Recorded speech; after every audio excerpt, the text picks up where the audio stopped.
السلام علیکم ورحمت الله وبرکاتہ. دوستانو امید تاسو بخیر. د فلایټ په حواله سره یو بل خبر په سوشل میډیا باندې چلیږي چې په 10 تاریخ نه به دا فلایټ اوپن کیږي. ورونو ویډیو تاسو وګورئ، ټول زما په یوټیوب چینل سره هم سبسکرایب کړئ. یار تاسو ویډیو ګورئ یو لایک هم ورکوئ د موږ د حوصله افزایی لپاره. اصل کې مسله دا سي د 10 نومبر نه پاکستان به مکمل طور پر د پاکستان نه به فلایټ اوپن کیږي او دا غینه علاوه یو ای ام اعلان کړی دی او برتانی هم اعلان کړی دی، یونایټډ کینګډم.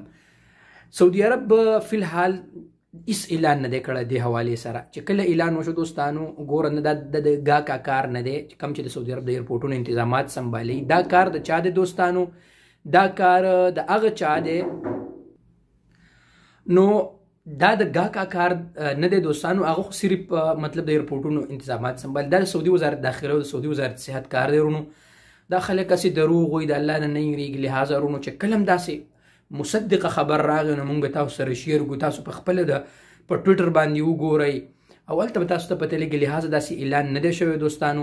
الله دې وکړي چې زر تر زره فلایټ اوپن شي. ډېر ورونه زموږ په د مشکلاتو سره مخامخ دي.